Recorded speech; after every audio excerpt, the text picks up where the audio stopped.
denials by the Rwandese administration that they are not supporting them. The other conflict that has emerged in Congo is that Congo has become what one may say a rare ground for fighting groups from Uganda. The ADF, when they were expelled by the current NRM regime, went into the forests in Congo. You remember that even Joseph Kony at one time went to Central Africa through Congo. There is also evidence to suggest that there are Burundian fighters, rebels also in Congo in those thick forests. So it is a combination of factors.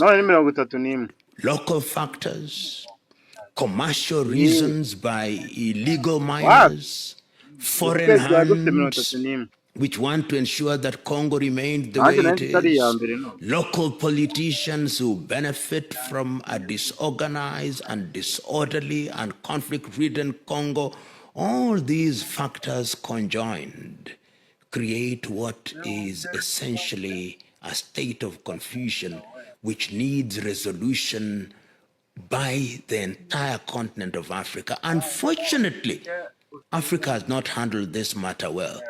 In the early days, we had, not early to mean maybe 2-3 years ago, we had João Lourenço, the president of Angola, being the mediator, and SADC was then very much involved. They even had their forces. Then the Tshisekedi government brought in the East African forces and once again got dissatisfied. They are now back to the SADC forces. That tells you the kind of confusion that there is. I have myself several times suggested to some of the individuals that I know that are former heads of states and government to come in as the elder statesmen and women of Africa and have an all-Congolese conference during which all the combatants would be involved and they decide how to govern Congo and how to ensure that there is sustainable peace in Congo.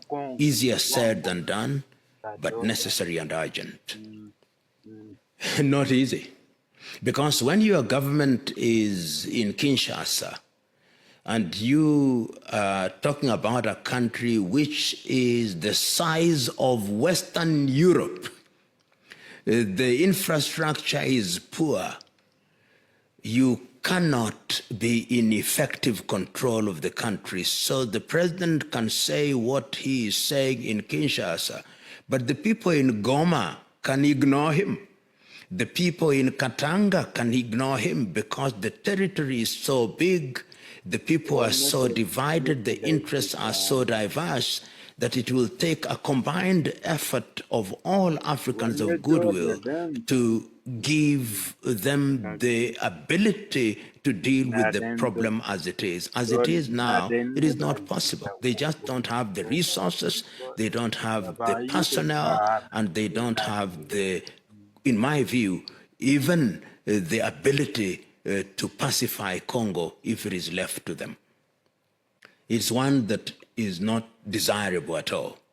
It is an undesirable conflict, but it would be a conflict that would bring in quite a number of neighbors if such a conflict were to take place. And let people not be cheated. And President Kagame has been on record as saying that we don't want any conflict, but if it is brought on us, then we are going to defend ourselves to the last person. And that is exactly what is going to happen.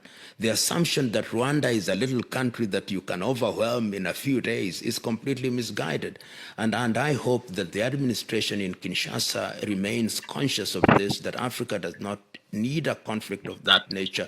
As I've already indicated, there are over 120 armed groups in that area, all of which have different commands. So what you'd be bringing forth if there was a conflict of that kind would be chaos. It would be hell on earth. People would create an environment where they will just control little fiefdoms, where they mine and engage in illicit trade which is completely undesirable. And remember that there are people within these territories who also would be acting at the behest of foreign powers.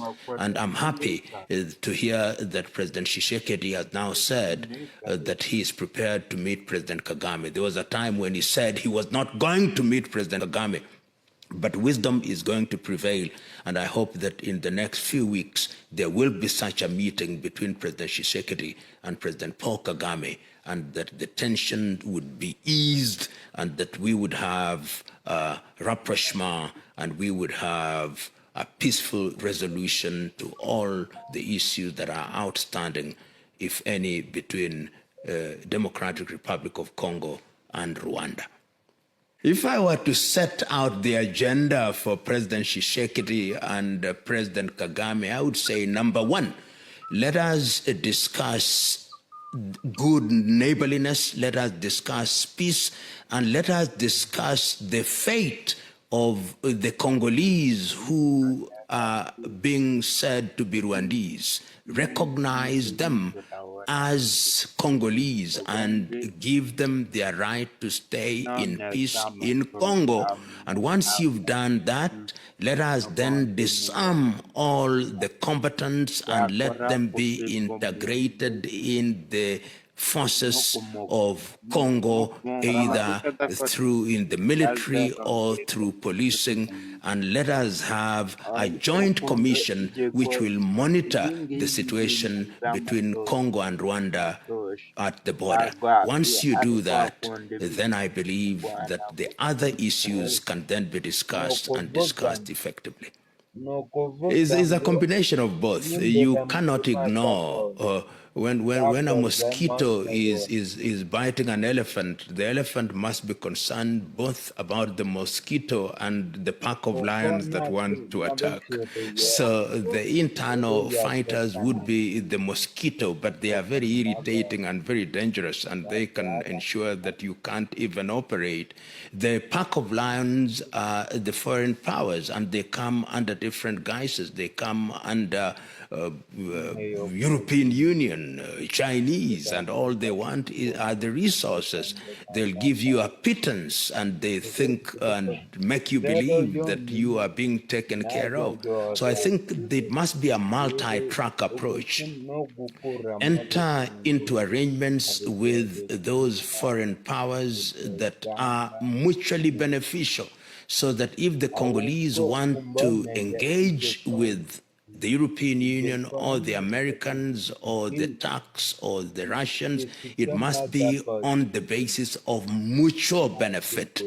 And internally, you must also create an environment that is going to ensure that trade can be undertaken in a proper manner, so that you don't have conflicts which undermine the environment and poison the environment in which you want trade to be undertaken.